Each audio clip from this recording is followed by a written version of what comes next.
that imposter syndrome, right? Fake it till you make it. I've always felt it. Always felt that, because I always felt that every time I met somebody, no matter what stage, and this actually goes even to recent, no matter what stage we were in, I'm always meeting someone that knows so much more than me. And I'm just like, what am I? I'm just a joker here. I don't even know half of what these people know, and we're hanging out with these people.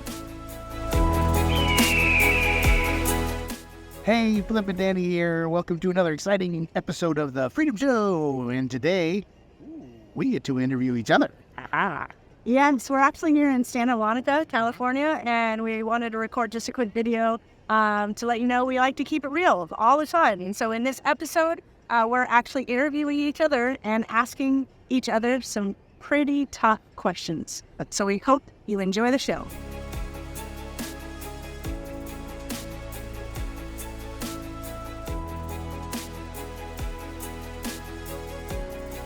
You're tuned into the Freedom Show. We are in the studio today having a conversation, well, with each other. And we're really excited to share that with you. Today's guest is, well, us. Boom. Woohoo! Hello, everybody. We're excited to be here today. We're doing something a little bit different. So every now and then we're going to do some guests. Every now and then it's just going to be Flip and I. And today we are going to get real. That's right. And we say those two words a lot. We have a book that's published that's called Get Real, Understand Real Estate Investing Before It's Too Late. And that Get Real theme kind of took wings for us. Boy, it sure did, didn't it? Yeah, it's very interesting because our marketing team, Matthew, he's the one that came up with it. And it was really before he even knew us. Mm-hmm. He just thought that that would just be a great title after he was, researching us, and he proposed that title and we fell in love with it. And the more and more we talk about getting real, the more we realize that it is perfect for who we are. Right. Authenticity means everything to us. Yep. And always just being real and being down to earth and, just saying it like it is, transparent. That's just who we are at our core. And so now we're starting to talk about it more on the podcast. We have Get Real segments, and sometimes when we do a finishing video for these podcasts, we talk about, hey, let's get real for a second and talk about, something that maybe the guest had mentioned on the show. So we thought for our next solo episode, where it was just Flip and I, that we would do a Get Real interview where I interview you and you interview me, and we just ask some questions that people don't really talk about a lot. Right. And don't get all too excited. These aren't juicy questions. It's not that kind of Get Real interview. This really has to do with being entrepreneurs, being real estate investors, what that journey looks like, because the journey isn't easy. And a lot of people will talk about successes and maybe not their failures. And so we're always really adamant about making sure that we show where we've screwed up, where we've had rocky roads, because we want people to be encouraged that they can do it too. So today, I built a list of questions that literally I showed Flip like an hour ago. Yep. And we decided as we reviewed them that we're just going to go back and forth. So instead of maybe spending 20 minutes of him interviewing me and then me interviewing him, we're just going to ask each question and we're both going to answer it right for you guys. And this way I can just say what you said. Stop it. What? Well, it's true. It's true. You sent me the list of questions and your answers, and I went, well, that's what I was going to say. So you're going to have to change it up here and there. Yep. I'll steal all my answers. I'll change a word or two. All right. So are you asking the first question? I can. Yeah, absolutely. All right. Are we ready to go? Yeah, we don't have anything else to do? Okay, awesome. All right. So question number 1. A survey of 9 people. No, just kidding. So what are you afraid of? So I wrote this question. I'm just going to say it. Failure. Yeah. I think everybody's afraid of failure and nobody says it. Right. But I think that's my number one fear. Like I can't think of anything else at all that I could say is a fear of mine. Like I kept on asking myself over and over and over. So what are you afraid of? Failure. Like failure. And we fail every single day. So it's funny that I'm saying failure. So I think that the real answer is ultimate failure. The failure where you just don't get up again. Like you are just decimated for whatever reason. And you completely fail and there is no hope to get back up. I am afraid of that. And what's funny is you know how sometimes when you and I have things and we start talking about them Mhm. and then you realize something because you started talking about it out loud. Right. I literally, just as we're recording this podcast, said, I'm not really afraid of failure because I fail all the time. Like Right. I fail every single day. Something goes wrong. I just get back up, do it again. Mhm. But I just said I'm afraid of failing to the point where I'm completely decimated. Yep. And I just went, what? When the heck would that ever happen? Like that's just not real. I believe we have some fail safes along the way now. So it's just funny that yeah, I'm done. I just it's funny Mhm. because sometimes when you talk it out, you realize you shouldn't be so freaking scared of something Mhm. because the reality of something like that happening just isn't Right. possible. So, okay, your turn. What are you afraid of? Wait, that's the same question. Stop it. Well, actually, it's because you said failure, and I thought that would be that's my same answer, but it's not really. But it is. So I was the baby of the family. Still am the baby. I will always be the baby of the family. Your and mom's not having it anymore, no, right? well, no, and even though I'm 58 years old, she still calls me the baby. Yeah. And when we went into real estate, my family was just like, yeah, whatever. They're going to do something different. Mhm. They're not going to succeed. I don't think they ever said that. I don't think they ever said that we would never succeed. I think they just expected us to be doing something different. Mm. And well, they'll change something. They'll do something else. Yeah. In fact, I remember, after, gosh, it was probably like 4 or 5 years later, we were still doing real estate, and they're like, "Oh, you're still doing that?" It was like a shock to them. So what am I afraid of is we've built this, and we said we're doing real estate, and we went in and we burned the boats. Mhm. Yeah. We're not going back. And what I'm afraid of is not being successful, not continuing to move forward every day. Mm. I mean, we take steps, like you said, we fail every day. Yeah. We take steps back, but in the grand scheme of things, we're always moving forward. And so it's the fear of, because I feel like I will let down my family, I'll let down you, and that's what I'm always afraid of, is I'm letting everyone else down. That's a good one. Letting everybody down. It took me about 5 minutes to get to that answer, but I got to it. Yeah, Whew. you did. I want to ask you something. So are you for sure that your family didn't think you were going to succeed or didn't think you were going to be in real estate? Oh, or was no. that your mind? Oh, that's just my mind. Yeah. That's Yeah. yeah. They were probably supporting me 1,000,000%, and they probably still are. I just, in the back of my head, because I'm the baby and I'm the one, I'm the screw up. Mhm. Yeah, whatever. So of course that's in my head. Thanks, Dr. Dani. We're on a Get Real episode All right, here. all right. So next question. Okay, my turn to ask first. Yep. Okay, what are you most ashamed of? So should I just read the Stop answer? it. Those are my answers. Yeah, I think well, because I know what you're going to say, but I'm going to say that first word, because and I'll just say it differently. I am most ashamed of not knowing my limits. Oh. Well said. Because it's yeah, we were musicians, right? I don't know if you remember that. It was a while ago. Yeah, and as musicians, we got paid for whenever we played, but we weren't in control of when we played. We can go out there and find a job, whatever, but we weren't in control of that, and so that's kind of weird. But then we did the art auctions, but as the art auctioneers on a cruise ship. Well, you get paid for as much as you work. And so if you work your butt off, you're going to get paid more because you're working your butt off. And so that mentality was still in my mind, well, still is, to this day, that if I work 10 hours a day, then I'm going to get rewards because of that. So I've always had that in my head. And this is what I'm ashamed of, is until recently, I've always had that mindset of, if I work 1,000,000 hours a week, then I'm going to get paid $1,000,000. So I would just do everything and anything to make sure I was always working. And if I wasn't working, I felt guilty that I wasn't working. Wow. And I couldn't do, like I always told you, I had trouble going to the golf course because I'd be on hole number 2 going, oh, what about that property? I should have been, what if that person calls me? And I should be doing that. And it's really hard to play golf when your mind is always on work. It's hard to play golf when just in the first place. But, and so I think that's what I'm most ashamed of, is that it took me so long to realize that the work smart, not hard. Yeah. Yeah. That's really, really good. That's insightful. Okay, beat that one.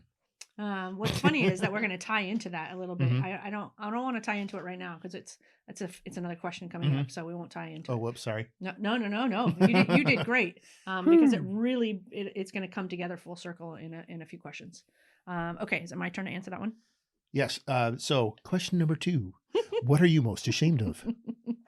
All right. So you rephrased it. So I'm just going to put the word that I put on there, and that was burnout.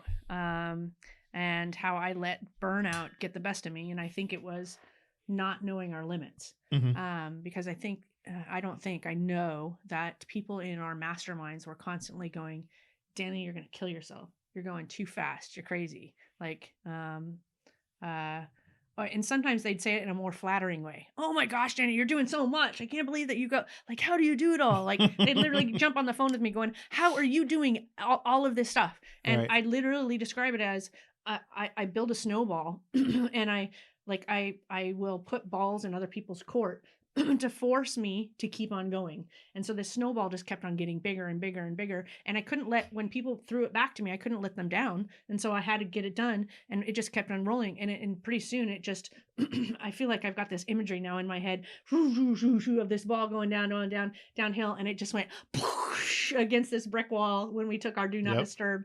And it was when we hired the CEO. Yep. And it was just like, I cannot do it anymore. I am at my limit. I was getting upset. I was getting angry. I was, at night I'd just be crying about stupid stuff that was just ridiculous now that I look back at it. But at the time it felt like the world was, crashing down on me.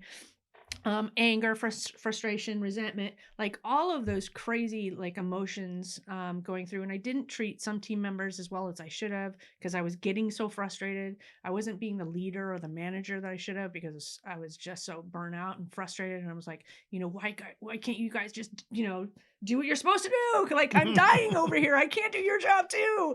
And so I think that's what I'm most ashamed of is allowing myself to get to that point. Because there was warning signs everywhere and I just didn't slow the heck down. Shame on me. But you've learned from it. I've learned a lesson. It was a hard one. So yeah. And by the way, I also wanted to say that we're in our get real clothes. Yeah, this isn't the most flashiest. And for those of you that aren't watching on YouTube or whatever video channel, I'm wearing the most outrageous shirt in the world. And for those of you watching, I do apologize that this one's pretty bland. But I had to find a fun shirt for this one. I mean, you did. Yeah. And it's not even Friday. I very rarely ever do this. So. I know, but we had to. When he said he was going to get changed for the episode, and I was like, I'm wearing my t-shirt. This is a Get Real episode. Yep. So I wear a t-shirt and shorts every day. Usually I would typically have a baseball cap on, but we had a lunch with somebody and I decided I wasn't going to wear a baseball cap today. So otherwise I would have had the whole Wow, garb you dressed on, up. right? I know, no baseball cap. Anyways, okay. Question number 3. I'm asking first. Okay, so question number 3. Oh my gosh. What are your insecurities as an entrepreneur and real estate investor? I'm not going to stop that. Come on. I love doing this. Okay, so this is a great question. And I really did think about this a lot. And I've worked with coaches over the last year. I really started working with coaches that was working on just me, not just business, because I used to hire coaches and join masterminds to work on the business. And I realized at some point, especially because of the burnout, I realized I was like, hey, it's actually time to work on me because I am the one that's failing being the best person I can be, the best leader I can be, the best manager I can be. And so I thought, let's give the business a break. Let's hire a coach to actually work on me as a leader and as a person. I said, so that was really impactful for me. And out of that relationship and out of the new coach that I'm working with now, there's some phrases that I've learned that I say to myself, and it turns out that they're my insecurities. And so I'll say things like, I'm not smart enough. I don't know what I'm doing. And I especially do that when I'm in rooms with people that I highly respect. So, we're in the power room, right? So we're sitting around tables with Eddie, Andrew, Dan, and these are millionaires. I think Dan's close to being a billionaire at this point. I But think all three of them are. but it's crazy, and you sit around around a table with people like that, and you start going like, do I even deserve to be in this room? Like, I'm not that smart, and like, I don't really know what I'm doing. I just get up every day and keep trying, Mhm. or keep surrounding myself with people who are in a place higher than I am, so Mhm. that I can ask them questions and say, hey, I'm stuck right now. How do I do this? Mhm. How do I do that? I just sort of keep surrounding myself with those types of people. But it doesn't mean that I don't sit in rooms like that and just be like, what am I doing here? This is crazy. And so I learned that I constantly tell myself those things, and they're not true. Mhm. Again, going back to what I had this realization on the first question on this very podcast, that, why are you even afraid of that? Because it's just not reality. Like, there's people that, want 10 minutes with me just to ask me a few questions, because I bet they're sitting in their seat going, I'm not smart enough. I don't know what I'm doing. I need 10 minutes with Dani, right? Mhm. It's perspective. It's Yep. all freaking perspective. So I would say that's my probably top 2 insecurities that I've said to myself over and over and over the years. And so back to you, Flip. What are your insecurities as an entrepreneur and real estate investor?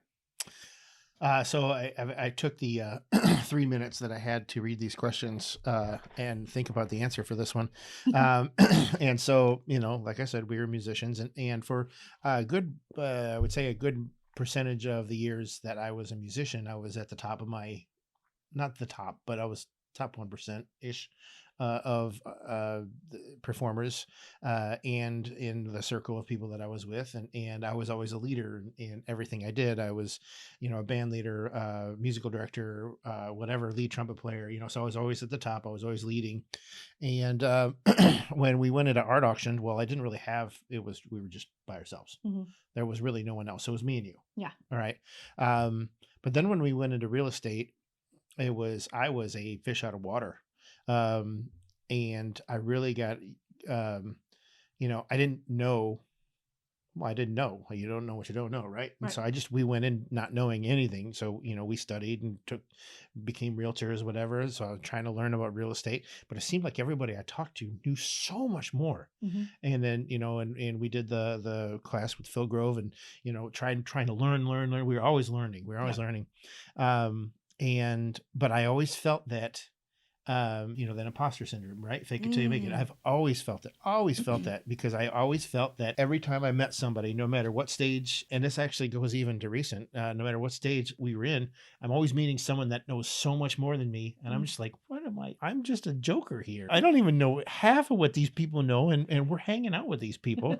And I remember it was probably about 4 or 5 years ago where we read something, and it says, always make sure that, you're the dumbest guy in the room, right? Yep. Right. And I'm like, done. I've got that down. That's man, I am rocking that. And so you talk about what are my insecurities. I've always felt like I don't know as much as everyone else. I've always felt that. I've always felt well, the dumbest guy in the room. I play that role up very well. I always make sure that we're in really smart rooms, which we always are. It seems, Yes, we are. and we talk to people, and they, and because people know us because they like Power Room, we're owners, and so they introduce us as owners, and so people come up to us and they immediately tell us their resume, and they tell us their resume, and I'm like, holy shit, I can't believe this guy's talking to me. Sorry, I just swore. Whoops. Beep. I was This like, is the Get Real yeah, episode. yeah. We swear. Sorry. But I'm like, holy crap, I can't believe this person's even talking to us. This guy's like, and then I mean, we had Annie on as a guest for one of the earlier episodes, and I'm just like, man, I can't even have a conversation with her. She'll like look at me and look into my soul, and I'll be in the corner, in the fetal position. I mean, because she's so incredibly smart. So there you go. That's my insecurities. There we go. Okay. That was great, Flip. Thank you. Thank you. Hey, but perspective shift. Again, people come to you and want to know, like, you are smarter. You are so incredibly smart. And people come to you in those rooms to be able to ask you questions because Right. it's not imposter syndrome, right? You're not faking it. Like, you're the real deal. Right. So- Well, they always they come up, hey, I got a question for you. I'm like, okay, if you want my answer. Okay. So is it my turn? Yes, I think it's my turn. Wait. Yep. Yep. My turn to ask a question. All right. Flip, what are your limiting beliefs? You nailed them. You've got like a list of 6 here, and they're All right, I'll they're, let you they're- choose a well, couple. well, no, I'm just saying they're all my limiting beliefs since we got into real estate, because it was, the past careers or the past careers, but since we got into real estate, the limiting beliefs have always been, I don't know Mm. everything. I Mhm. don't know as much as I should. Mhm. That also, mine was always, well, how are we real estate investors? We don't have any money, Mm. Yep. and it's like, real estate investors are millionaires.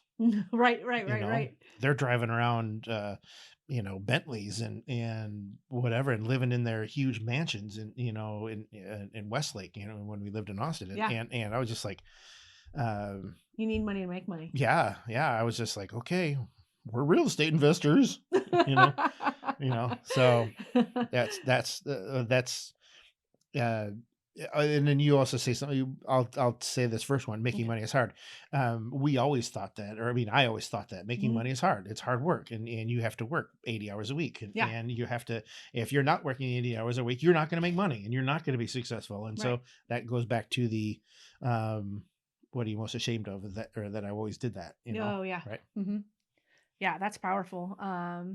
I think that's something that we talk about, on stage a lot. The Mhm. whole limiting belief of you have to have money to make money, Mhm. because people, at least when we got started, it was like the richy rich. I think that Mhm. was the picture on your slide that Yeah, you yeah. actually Yeah, threw yeah. on there. Yeah. You really did think that not only did you have to make money, you needed to be like rich. Mhm. Only the rich invest in real estate. Oh, and then one last one. I'm sorry. Yeah. We were. I'm not going to get too far into the story, but we were actually buying into a company, and people that we knew that we had introduced to the main owners of this company stepped in front of us and took this position in the company. They bought in and knocked us out of this job, which I'm so thankful today Oh, that happened. Me too. But as we were talking to them, saying, I can't believe that you guys just took these people that we introduced to you and you're going to pass up on us and you're going with them. And they asked the question, and I still remember this to this day. Like, they said, do you even know how to run a company? Hmm. And I'm just like, and I said, well, no. That's the truth, Yeah. God's honest truth. Yeah. No, I don't know how to run a company. And then all of a sudden I got to thinking about it. I'm like, is it that hard? Is this something that I need to go to school for 8 years to know how to run a company? And I still laugh about that to this day, because now we've got like 15 million companies Stop it. and Just exaggerating a although, little bit, aren't you? okay, 14 million companies. And I don't run any of them. So, but anyway, it's just, I remember that was a limiting belief for me for a long time, is that I don't know how to run a company, Mm. because they asked that question, and the way they asked it made it seem So like condescending. you have to be like this amazing individual, so intellectual, smart, master's degree in running a company. Mm. Yeah, anyway, that was one that You know- that was an oldie but a goodie. Yeah, I actually forgot about that part of our Yeah, lives. yeah. That so one. Thank you for bringing that back into Oh, my yeah, memory. You want some salt for that wound?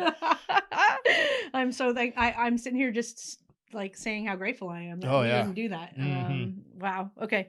Is it my turn? Yes. What are your? Oh, sorry. Question number 4. What are your limiting beliefs? All right, so Flip took a couple of mine that I had written down. Actually, really only one. I did write down making money is hard, no pain, no gain. Getting rich requires sacrifice. I think those are limiting beliefs. Like, I really thought that in order to get where we wanted to go, like, we had to burnout. Essentially, we had to be working, like you said, Mhm. 24/7. We don't have time to relax. Now's the time to go ahead and dig in.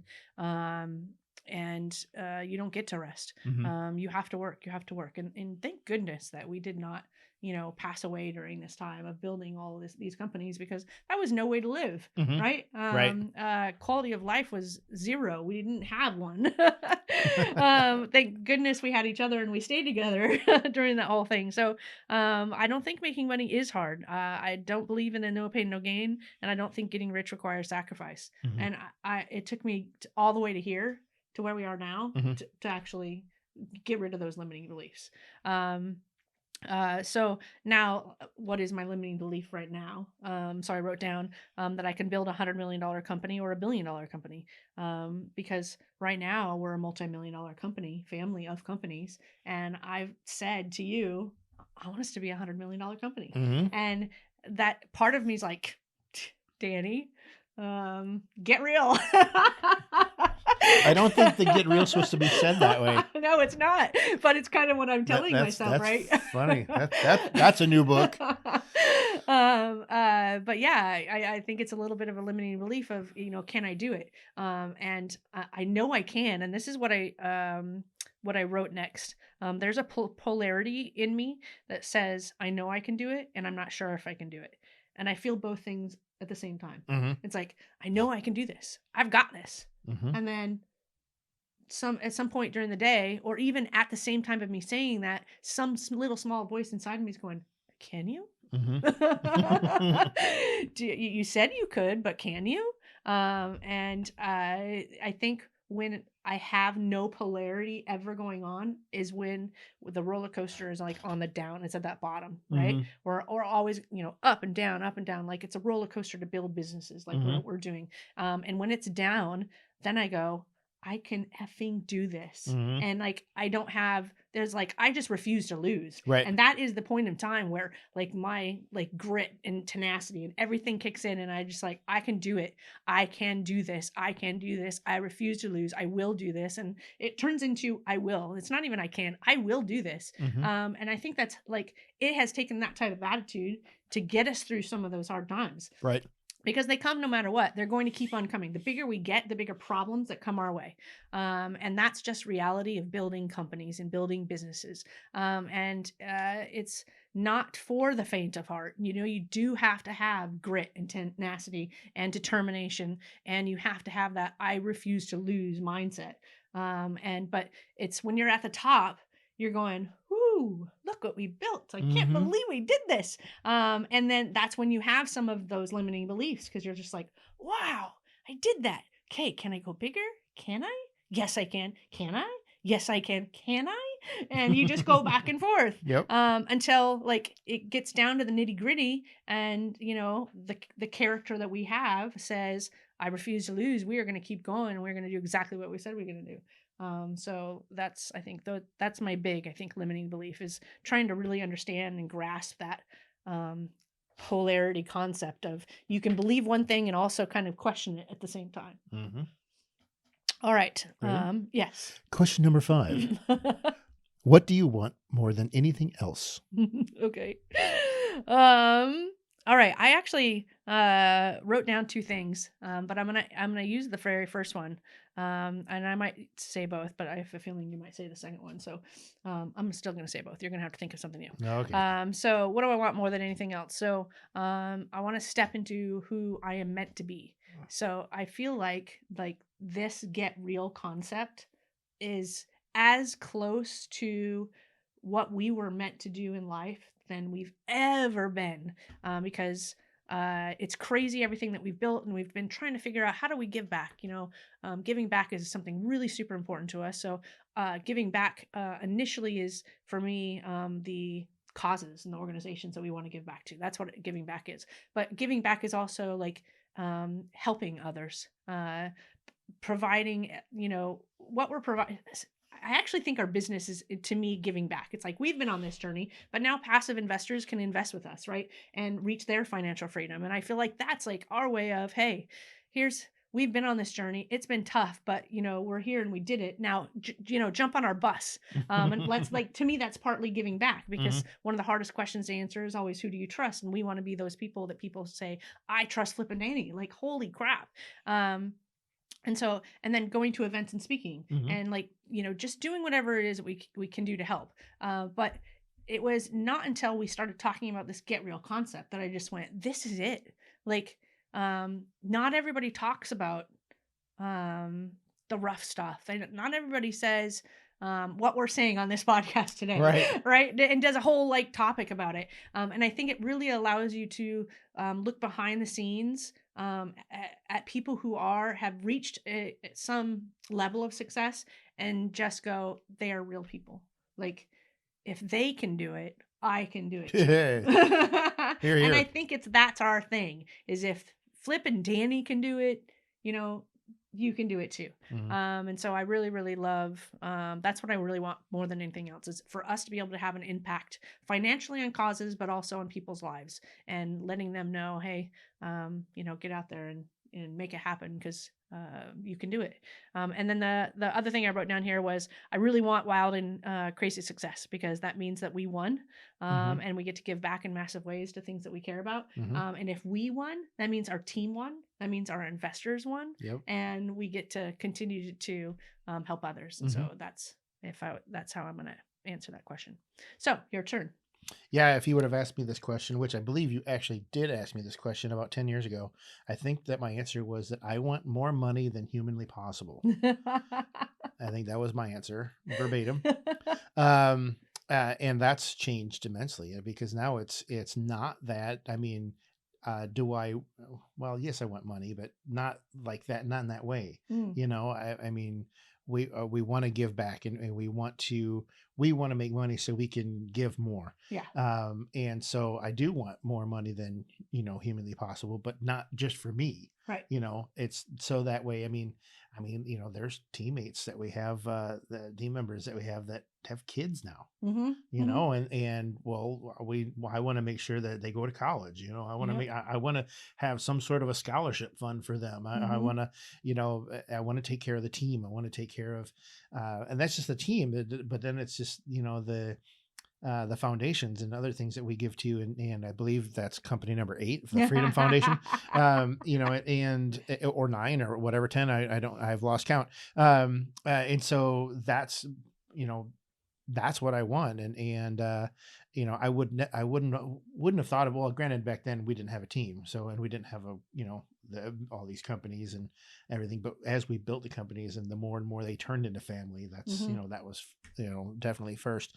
Now, but if you ask me, what do I want more than anything else, is a golf course. I want to own my own golf course. So, so if anyone's selling a golf course, Flip at freedomfamilyinvestments.com. Oh my gosh. Yep. So, but yeah. Okay. Anything else that you want before I? Okay. go Yeah. on? No. You need to ask the next question. Okay. Yep. All right. This is question number 6. Is that right? All right.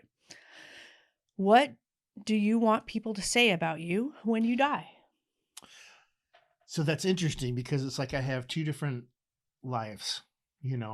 I have the musician life, and then I have the real estate life. Yep. And I think all the musicians, like if everyone that I knew my entire life went to my funeral, half of the room would be my musician friends and half of the room would be my real estate friends.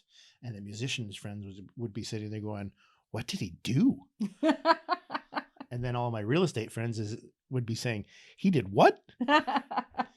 Because it's 2 different lives. It's as me. I mean, I wasn't crazy musician, but it's definitely a different life. It's, I mean, I used to stay up to 3-4 o'clock in the morning. Now I wake up at 3-4 o'clock in the morning. It's 2 different lives. And I mean, it's just, I mean, in all seriousness, what do I want people to say? Is like, oh my gosh, I can't believe they did that, starting with next to nothing. There you go. I like it. Question number 6. What do you want people to say about you when you die? All right. So I spent some time actually writing this out. Yeah, this is a good one. Yeah. So I wrote, she put it all on the table. She kept her word. She did what she said she was going to do. She stayed true to herself. She was authentic, approachable. She helped every person she could. She learned how to live life with unconditional love and kindness towards every person she met, never judging their path or their journey, just wanting to help.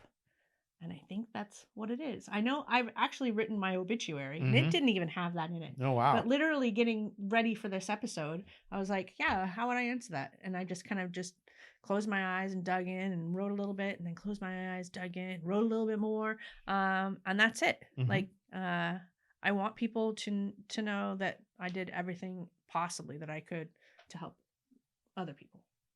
That's awesome. I was going to read that, but and say that I put it all on the table. I kept my word, but no.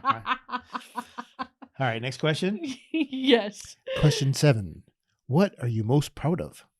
I feel like the one I wrote down there at the top is your answer. That's so I'm mine. not gonna say it. Like I'm I not- saw that. I'm like, you stole my answer. Yep. Okay. So I'm gonna say the other ones.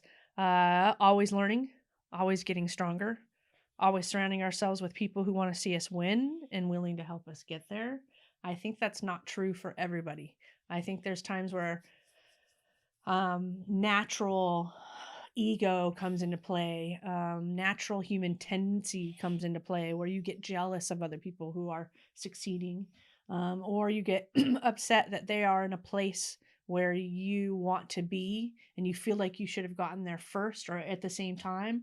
I can honestly say, in a very get real way, I've been there, like where I'm just like, oh, I'm so mad like that I'm not where they are. I should be where they are. I'm so angry.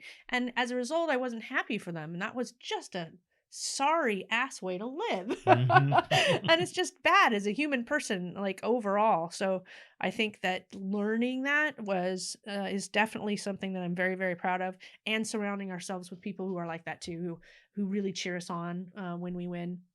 I think that's really exciting. I also wrote, I'm proud of building all these companies and having such a committed team who want nothing more than to continue to grow the family of companies and make it the very best it can be. Hiring is one of the hardest things you can do in business. Holy cow. And we just really have just the most amazing team, and they're incredible, and they do everything that they can to make sure that we are serving our investors the best way that we can. And there's people that will work for a salary and do their job, and then there's people that care and actually create change within the company because of how much they care, in order to say, hey, this is what I think that we can do to serve our investors better. And that's the type of people that we have in our leadership, most of all in our leadership. And that leadership then trickles down to the rest. I'm really, really proud of that. And then last thing that I put is just freedom and learning how to start prioritizing God, family, and this life first, and not hitting burnout again. So I'm proud I've got to that point. I wish I would have gotten to it sooner, but I'm really proud that I got here now, and that I invested in mentors who could help me get to this point in life. So I'm going to turn the question back to you, Flip. What are you most proud of? Well, the one that you didn't say, because that was one of mine, is the never giving up, and the story 3 Feet from Gold. I talk about it all the time. I remember reading it for the first time and going, that's brilliant. And that has been in my mind ever since that day. And so we don't ever give up. We will do whatever it takes. We will go through the brick wall. We will not give up. And that's honestly, that's what I'm most proud of, because there are a million bazillion times that we could have given up easily. Yes. So that's definitely what I'm most proud of. I'm also very proud of always finding masterminds where I'm the dumbest guy in the room. I mean, it's not that hard, but Give me some. yeah. But it's every time I'm like, well, this ought to be interesting, and walk into the room and go, yep, not a question. Yep, okay. But that's definitely but because of that, that's pushing us and always making us learn more, and so that's awesome. Yep. Love it. Awesome. Oh, and last thing, because you said learning how to start prioritizing God and family and this life first. We're most proud of that we found doctors, and we actually see a doctor now. Yes. And I got my hip done. Yes. I'm golfing now, so Yes. very proud of that too. Yep. I love it. All right, so I'm asking you this one, right? No, this I would believe, because wait, yep. Yep. You asked me first. Yep. Okay. So Flip, what would you do differently? Because I know what you wrote here, and I'm kind of I knew my first knee jerk reaction was multifamily first. Okay.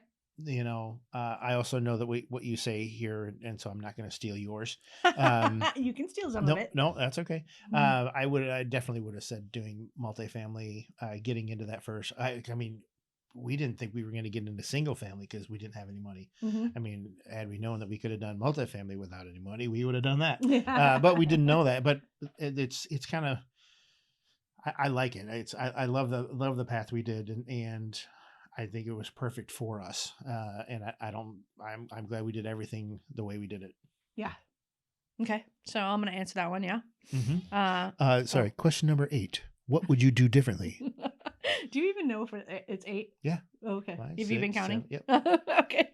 What would I do differently? So I wrote 2 things. One, that I wish I knew about passive investing sooner. Mhm. So we say this often. We tell people about active investing and passive investing. We Mhm. compare the 2 side by side. Right. And then we give examples of active investing and give examples of passive investing. We tell people that, like us, many people go to the active investing side thinking that's where they want to go. Mm-hmm. Right? Yep. And then they go, oh, I did not want to give myself another job. Yeah. And this is very stressful and this is very difficult. Mhm. And there's a lot of, it's a big, big learning curve to Mhm. become a real estate investor and start flipping houses or wholesaling, whatever it is that you're going to do. And they end up stopping, and then maybe they ran out of money because they spent their savings in this active investor world and realized that they would have preferred doing the passive investor route. And we have a group of dentists that they say, we just want to invest with you and we're going to live vicariously through you, because we love being a dentist, and then we don't want to go out there and have to learn all of this ourselves and lose money because we don't know what we're doing. Mhm. And so I wish that, if I was going to wish anything, it would be that I understood passive investing back, because we could have at the very least split our funds in half and said, hey, half of this we're going to put into passive investing, and then the other half we're going to try this active. And at least we would have gotten on the road to passive investing. And by now, the amount of wealth we could have created because we started way back then, passive investing, would be just incredible. So that would be the only thing I think I would say I would change. But I'm going to take it back now, and I'm going to say I wouldn't change a thing, because we might not be exactly where we are today if we would have done that road, right? You're exactly so right. I'm very, very happy with where we're at right here, right now, Woohoo! today, even with all the ups and downs. That's right. Well, the downs make the ups better. That's right.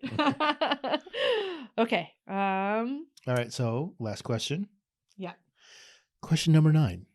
What's the biggest takeaway you want people to have from this episode? I love it. Okay. So, everyone's scared. Most people just do a good job hiding it. People fail every day and they keep getting back up. People just don't talk about their failures as much as they do their successes, especially on social media. No one is an overnight success. Time is your friend or your enemy, and that's why you need to get off your ass and start taking action today, not tomorrow. It's a Get Real episode. Who cares that you're scared? We all are. Get up, make your dreams come true, because no one else is going to do it for you. And that's what I wrote down. If you're going to take away anything, just know that we were scared. We're still scared. I go, I can do it, can I? I can do it, can I? Like, that's a real thing. So just know that that's what happens. That's what goes on in people's head. It does not matter how successful you are. The most successful people surprise me all the time, saying the same things that we're saying to you right now. That line about everybody puts their pant leg on one at a time. Yep. Like, just you get up and do it, because time really can be your friend or your enemy. And if you don't get started now, you're going to keep on, you're just going to be on the same path that you are now. And 10 years later, you're going to wonder where those 10 years went. And you could have amassed, quite a bit of wealth. had you just taken the first step. Mhm. And so that's why we're here telling our story today, because if we can do it, you can do it too. That's Now, right. Flip, I'm going to turn the question back to you. What's the biggest takeaway you want people to have from this episode? Well, like a lot of the stuff that you said, but never giving up. I think it was John Wayne that said, "Courage is falling off the horse, but getting back in the saddle." Mm. And I think I just brutally killed that quote. But you get the idea. But never giving up. That's the most important thing. Don't be afraid to be the dumbest guy in the room. I've learned a lot because of that. Yeah. You're regardless of the fake it till you make it and the imposter syndrome. I would say probably 9.9 out of 10 times you actually do know what you're talking about. So don't listen to the voices in your head. And when the old saying, whether you say I can or I can't, whichever you say is true. That is So, man, good. I'm just pulling them all out I was today. about to say, Woo! you're winging it. Yep. Like I had notes for mine. Way to go, Flip. So I would say that's my biggest takeaways. Yeah, I think what you said, I love the fact that you brought up the whole thinking thing, because one of the things that I've learned the most from my current coach is like stop thinking. Like Right. just be present, be in the now. What is it that you can do right now that's going to get you closer to where you want to be going?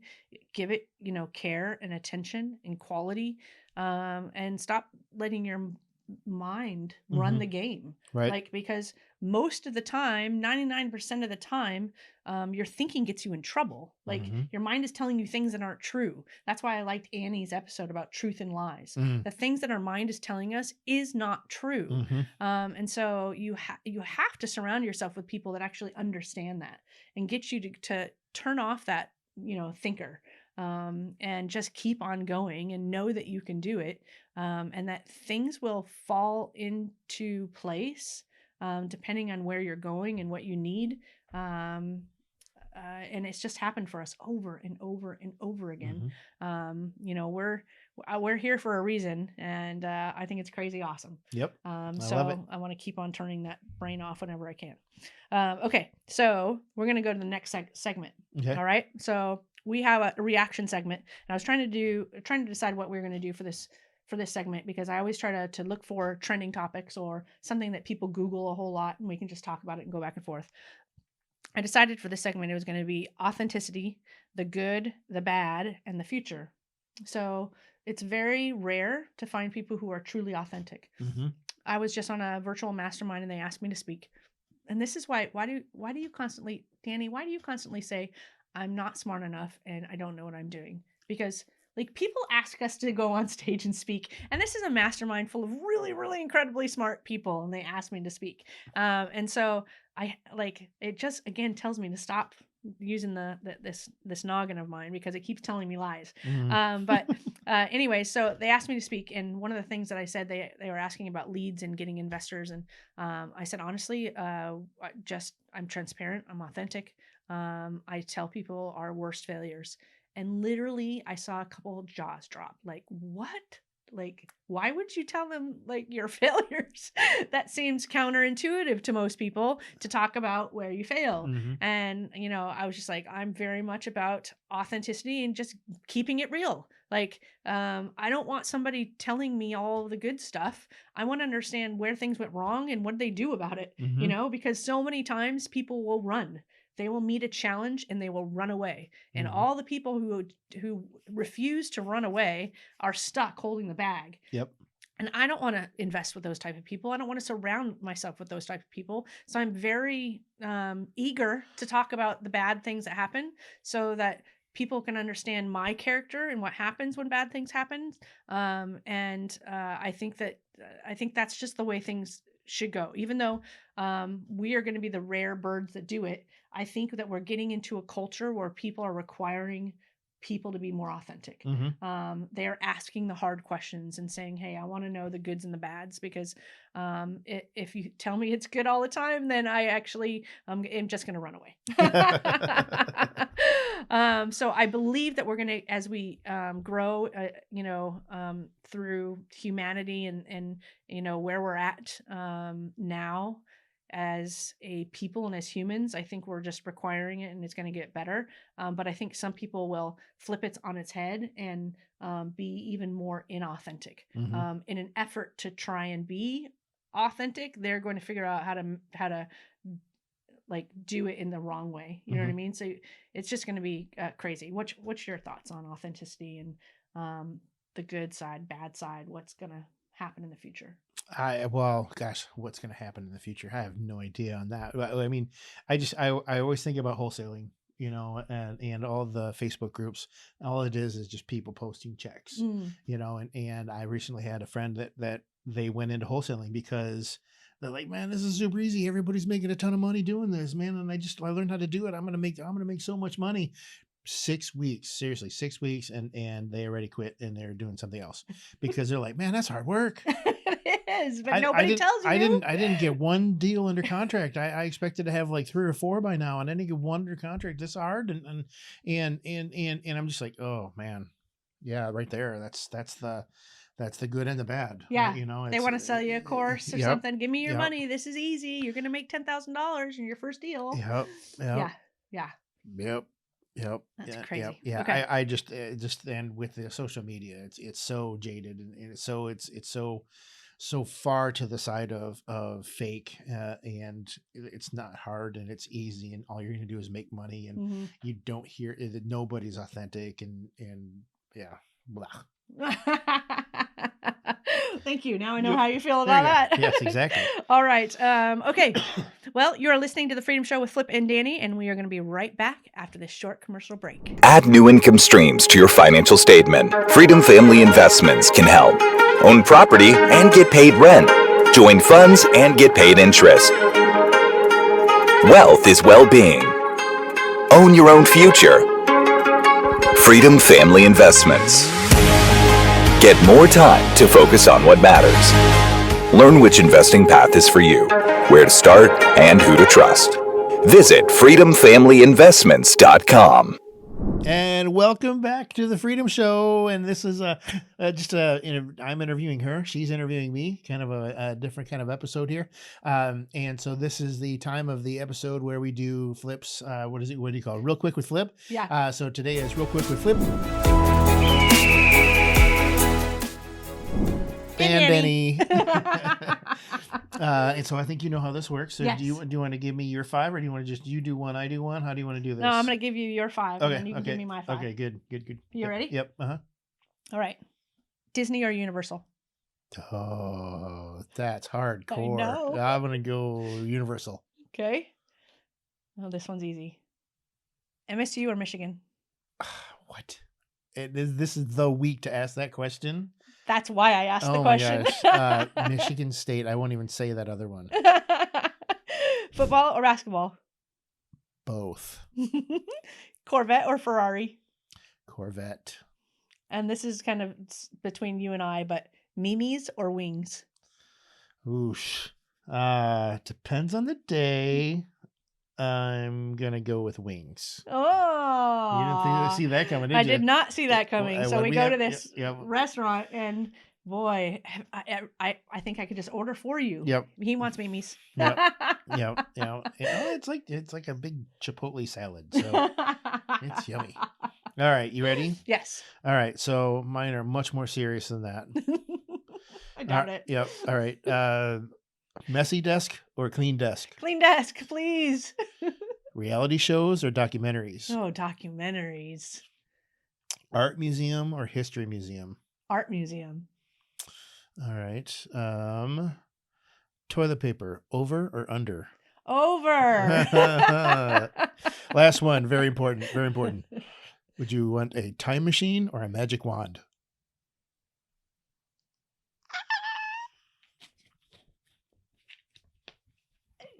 A magic wand that made you go back in time? Can I just do both? I'm just going to say both. Yeah, I was leaning toward magic wand, but I did. Time machine's tough. Yeah, I have to give you both because I said both on one of mine. Yes, so, you did. You did. Yeah. That was fun. Okay. That was hard for us. Like Yeah. to come up with those. I'm right? like, I know everything about her. And I mean, I knew almost all those answers too, but they're fun. Yes, they were. Okay, so we just want to say thank you for joining us for this episode. We love the Freedom Show. We love being here to be a resource. We love talking to other people and hearing other people's stories about freedom. That's really why we created this, is to continue to encourage you. That there's lots of people that have done it. There's lots of people that have had ups and downs along the way, but they've always placed themselves in a better place at the end of their journey than when they started their journey. And that's really the purpose and the idea behind us sharing all of these stories with you and continuing to get real, because we do believe that you just need to jump on that diving board and take the first leap into the water, because once you do, you are never going to look back. It is so, I don't know what word, fulfilling is not the word, but it's just so amazing to know that we just kept the faith. We continued to be strong, courageous, be brave every single day. When things were tough, we just faced it head on and said, we're going to get through this. Because you know what? You're going to have to face challenges every single day anyway. So why not actually face some challenges that put you into a position where you can have financial freedom or time freedom or geography freedom or whatever, like emotional freedom Annie talked about, whatever freedom that it is that you want. You're living life every single day, and life isn't easy. So there's many times where you've actually recently said, I wouldn't be anywhere else, than we are right now. I would not. I love our challenges because it means that we've put ourselves into a position to have this challenge. We could be having challenges of not being able to afford our mortgage payment in a little, house, because we never took the steps because we were scared and we let fear get the best of us. So any final remarks about that? Two things. Number one is I always say, and you can finish the statement, if it was easy, everyone would do it. there you go. And then the second thing is that not only if it was easy, everyone could do it, but if Flip and Dani can do it, you can do it. You can do it. So when you get up in that morning and you feel like it's got the best of you, just think of, Flip and Dani did this. I can do this. That's right. And we want to be a resource for you. So we always end every single episode letting people know how to get in touch with a guest that we're talking to. So if you would like to use us as a resource on your investing journey, we would love to talk to you. So you can go to our website at freedomfamilyinvestments.com, or it's even easier to remember if you're in the car driving, chatwithfreedom.com. And that's going to take you directly to our page of our investor relations team, and they're going to have their calendars there. You can jump on a call with them. You can also email us at invest@freedomfamilyinvestments.com if you would prefer to communicate that way. But we are here for you. Yep. And if you have a golf course, again, Flip at freedomfamilyinvestments.com. There we go. Thank you so much for joining us, and we are going to see you next Wednesday. Bye. Bye everybody. Hey, everybody. Hope you guys enjoyed that episode. I actually had a lot of fun with that one, especially asking Dani all the fun questions. And, well, I guess I had to answer them, too. Yes, you did. So at the end of every episode, we like to tell you what's going on right now. So as we said at the very beginning, we're in Santa Monica, California. We just finished an event. We were speaking at the Grand Expo here at Los Angeles, and it was amazing. We had a packed room and a lot of people that are beginning their investor journey and learning how, like us, to keep it real. So the two things that we're working on right now is, again, private money lending. We are starting to buy more and more deals, and so we need to increase our private money lender database. We've had a waiting line for years. So now is your time to jump in, because we've got a lot of deals coming up, and so we are opening up the floodgates to let you in to become a private money lender. And then also wholesale deals. We have the reason why we're buying so many is because we have increased our team in Casper, Ohio houses. So all the deals that we don't buy, we are now wholesaling to other investors. The only reason we're not buying them is because it doesn't fit our buy box, or we simply have enough already for our pipeline to go into the rehab phase. So that means you get to take advantage of buying a deal from us that has instant equity. So you get to buy the deal at a deep discount like we do, and then you can renovate the property to your standards, and you can either sell it on the retail market, or you can place a resident in the property and then hold it for cash flow. And we can help you with all of those steps. So not only can we wholesale the deal to you at a steep discount, we can also help you with the renovations. We can also help you with property management, or we can help you sell it on the MLS if you choose to just flip it for cash. So if any of that is interesting to you, please go to chatwithfreedom.com and then scroll down. If you'd like to talk about private money lending, then talk to Ben and CJ, jump on their calendar. If you'd like to talk about those wholesale deals or any of our chunky properties, then scroll down and jump on JR's calendar. That's all we have for this week. We will see you next Wednesday. Bye.